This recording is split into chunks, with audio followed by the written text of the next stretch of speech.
آپ کی سنت کی پیروی، صحابہ کرام میں کیسا جذبہ تھا نبی علیہ السلام کو ماننے کا، آپ کی سنتوں کو زندہ کرنے کا، آپ کی اداؤں پر اپنے آپ کو قربان کرنے کا۔ میں تو حیران رہ گیا جب یہ بات میں نے سنی اور پڑھی کہ نبی علیہ السلام نے ایک صحابی سے فرمایا آپ یہاں پہ کھڑے رہیں، میں کچھ کام کے غرض سے گھر سے آتا ہوں۔ وہ صحابی باہر کھڑے رہے، ابو دردہ رضی اللہ تعالیٰ عنہ۔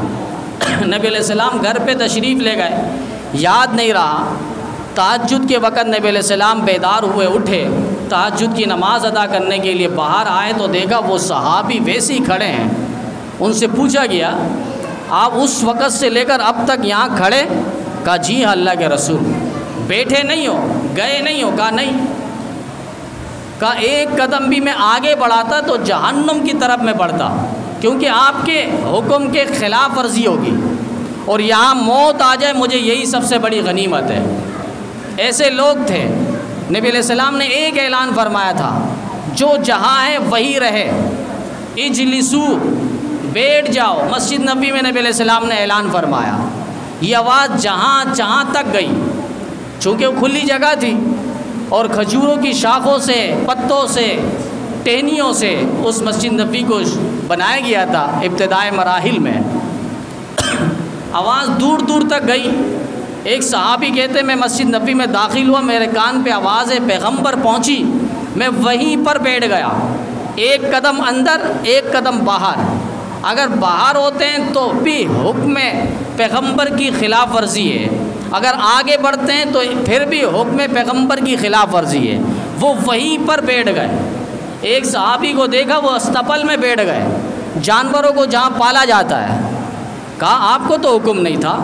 کہا یہ پیغمبر نے نہیں فرمایا تھا کہ جو استقبل میں کام کر رہا ہے وہ نہ بیٹھے، حکم عام تھا، میرے کان تک آواز پیغمبر آئی، میں وہیں پر بیٹھ گیا۔ ایسے لوگ تھے جو نبی علیہ السلام کی سنتوں پر، اداؤں پر اپنے آپ کو قربان کرنے کا جذبہ رکھتے تھے۔ صرف یہاں تک نہیں، حضرت ابوبکر صدیق رضی اللہ تعالیٰ عنہ کا بیٹا ابتدائی وقت پہ، ابتدائی اسلام میں وہ کافروں کے ساتھ ملا ہوا تھا، بعد میں صحابی ہو گئے، لیکن جب وہ بدر کے مقام میں نبی علیہ السلام اور صحابہ کے خلاف تلوار لے کر آئے تھے، اپنے ابا کو ایمان لانے کے بعد کہہ رہے تھے ابا آپ بدر کے مقام پہ میرے تلوار کے سائے تلے آ رہے تھے، میں آپ کو ابا سمجھ کے چھوڑ رہا تھا، ابا سمجھ کے چھوڑ رہا تھا۔ باپ کا جواب سنیں۔ سیدنا ابوبکر صدیق رضی اللہ تعالیٰ عنہ تڑپ کے کہنے لگے بیٹا اگر تم میرے تلوار کے نیچے آتے تو میں پیغمبر کا دشمن سمجھ کے تمہاری گردن میں اڑا دیتا۔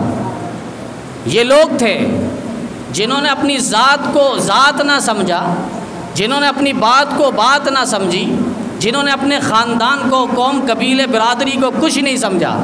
اگر سمجھا ہے تو ذات پیغمبر کو، بات پیغمبر کو، جماعت پیغمبر کو، اسوہ پیغمبر کو ہی اپنا ماوا، ملجا اور ٹھکانہ اور مشعل راہ سمجھا ہے اور اسی پر اپنی کامیابی کا دار و مدار سمجھا ہے۔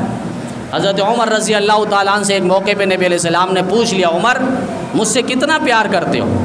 تو حضرت عمر نے فرمایا آقا میں اپنے بیوی بچوں سے، اہل و عیال سے زیادہ محبت کرتا ہوں۔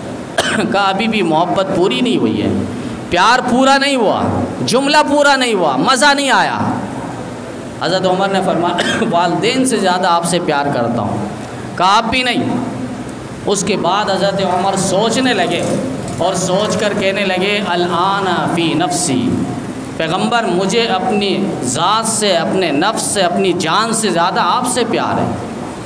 معاذ اللہ استغفر اللہ کوئی دشمن پیغمبر اٹھے اور نبی علیہ السلام پر لعن طعن کرنے کی کوشش کرے، زبان درازی کرے، گستاخی کرے، حضرت عمر بتلا رہے ہیں اس وقت میں اپنی جان کی پرواہ نہیں کروں گا۔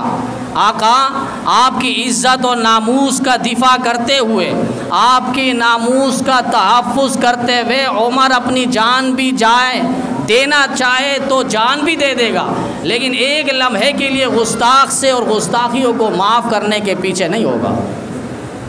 یہ بتلا رہے ہیں حضرت عمر رضی اللہ تعالیٰ عنہ۔